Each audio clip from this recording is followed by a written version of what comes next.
Hello everyone, कैसे हो आप सभी। आशा करता हूँ कि आप सभी अच्छे होंगे। आज मैं आपको बताने वाला हूँ कि कैसे हमें बड़े बुजुर्ग कहते रहते हैं कि जो होता है अच्छे के लिए होता है। यहाँ तक कि गीता में भी लिखा है, जो कि एक धार्मिक किताब है, कि जो हुआ अच्छा हुआ, जो चल रहा है वह भी सही चल रहा है और जो होगा वह भी अच्छा ही होगा। कभी कभी हमें समझ में नहीं आता है, लेकिन जब हम जीवन की कुछ घटनाओं को देखते हैं तो हमें समझ आता है कि बातों में कुछ न कुछ सच्चाई है। चलिए इसको समझने की थोड़ी सी कोशिश करते हैं। हो सकता है कि मैं आपको इस बात का मर्म को समझा पाऊँ। फिर भी मैं कोशिश करके देखता हूँ। एक बार एक बहुत अमीर आदमी बहुत जल्दबाजी में थे। उनको कहीं व्याख्यान देने जाना था और उनको इसके लिए फ्लाइट पकड़नी थी। फटाफट वो अपनी आलीशान गाड़ी से उतरे, एयरपोर्ट के अंदर घुसे और वहाँ से उन्होंने अपनी फ्लाइट ले ली। जैसे ही वह फ्लाइट में बैठे, उन्होंने तुरंत अपना लैपटॉप निकाल लिया और अपनी आगे आने वाली योजना की रूपरेखा बनाने लगे। वो बहुत जल्दबाजी में दिखाई दे रहे थे। थोड़ी देर बीत जाने के बाद फ्लाइट में काम कर रहे कर्मचारी ने आदेश दिया कि बारिश तेज आने के कारण हमें पास के किसी एयरपोर्ट पर लैंड करना पड़ेगा। अब ये भाई साहब बहुत ज़्यादा गुस्सा होने लगे। उन कर्मचारियों के साथ उन्होंने सही व्यवहार नहीं किया। गुस्सा होने लगे। आनन फानन में जैसे ही एयरपोर्ट पर उतरे तो किसी ने इनको वो इनको जानता था कि नमस्कार सर, मैं आपको जानता हूँ। आप वही डॉक्टर भटनागर हैं जिनको पास के एक शहर में स्पीच देने के लिए जाना है। मुझे भी वही जाना है। मैं आपकी सहायता कर सकता हूँ। इस शहर से उस शहर की दूरी 3 घंटे की है।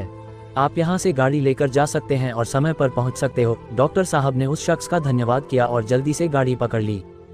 गाड़ी वाले से यह कह दिया कि मुझे सही सलामत सही वक्त पर पहुँचा देना, लेकिन बारिश रुकने का नाम नहीं ले रही थी। थोड़ी देर बीत जाने के बाद ड्राइवर असमंजस की स्थिति में था, क्योंकि उस पर प्रेशर था, यानी दबाव था, क्योंकि सही वक्त पर पहुँचना है, लेकिन बारिश बहुत तेज आ रही थी और इस चक्कर में वो रास्ता भूल गया। लेकिन पीछे बैठे पैसेंजर को ये बताना था कि वह रास्ता भूल गया है। थोड़ा साहस करके सच्चाई बताई तो डॉक्टर साहब इनके ऊपर भी भड़क पड़े। जैसे तैसे ड्राइवर ने अपने आप को संभाला और पैसेंजर से पूछा कि अब आप बताइए मैं क्या कर सकता हूँ। डॉक्टर साहब पहले तो बहुत चिल्लाने लगे और बहुत गुस्सा हुए। जो भी इनको भड़ास निकालनी थी वह निकाल ली और कहा कि अब जहाँ कहीं भी रुकने की व्यवस्था हो वहाँ चलिए। पास में गाँव आता है और गाँव में एक छोटा सा घर होता है। घर को खटखटाते हैं। बूढ़ी सी माँ की आवाज़ आती है। माँ बोलती है कि परेशान ना करें, आप अंदर आ सकते हैं। बूढ़ी अम्मा ईश्वर की भक्ति में लीन थी। कुछ देर पर फ्री होने के बाद में बोलती है कि आपको चाय लेनी है या फिर मैं आपको पानी पिलाऊं। जो भी वह आप भगत कर सकती थी उन्होंने कर ली। आपने हमसे पूछा, इसके लिए ईश्वर का बहुत बहुत शुक्रिया। तो इतने में बुढ़िया बोली कि नहीं नहीं, ईश्वर का धन्यवाद तो मैं तब करूंगी जब मेरा ये छोटा सा बच्चा ठीक होगा। ये पिछले काफ़ी समय से बीमार है। इसके मम्मी पापा जल्दी गुजर गए और इसके इलाज के लिए बहुत पैसा लगना है। मैं जानती हूँ कि शहर के एक बहुत बड़े डॉक्टर हैं, वही डॉक्टर भटनागर उसका इलाज कर सकते हैं। आप देखिए कि कितनी मार्मिक स्थिति है। डॉक्टर साहब को जाना था स्पीच देने, लेकिन आ कहाँ गए, एक झोपड़ी में। उस बच्चे का इलाज करने क्यों? क्योंकि जब दिल से किसी चीज़ की आशा की जाती है तो कहीं ना कहीं वह मुराद पूरी होती है। चमत्कार। भरोसा हो अगर ईश्वर पर, सच्चे दिल से हर काम हो सकता है। इसलिए आस्था रखना बहुत ज़रूरी है। लेकिन आज के समय में कुछ लोग इस तथ्य को दरकिनार कर सकते हैं कि ऐसा संभव नहीं है। मैं मानता हूं कि कहीं लोगों की सोच बहुत अलग होती है, लेकिन एक सिंपल सा फंडा है।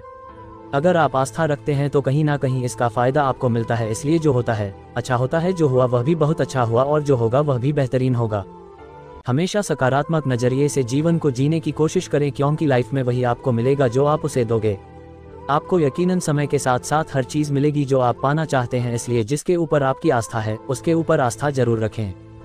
आशा करता हूँ कि इस कहानी का मर्म जो मैं आपको समझाना चाहता था वह आपको समझ में आया होगा। अगर आपने इस कहानी को पूरा पढ़ लिया हो तो दिल से आपका शुक्रिया। जिस किसी को भी इसकी ज़रूरत हो उसको ये कहानी ज़रूर सेंड करें, उसके साथ यह ज़रूर शेयर करें। और अगर आप कोई सुझाव देना चाहते हो तो बिल्कुल दे सकते हो। आपके पास इससे भी बेहतर या ऐसी ही और भी कहानियाँ हैं तो आप हमसे संपर्क कर सकते हो। हम उसको यहाँ पर पब्लिश करेंगे ताकि उसको काफ़ी सारी ऑडियंस देख सके। फाइनली आपका कीमती समय देने के लिए बहुत बहुत शुक्रिया।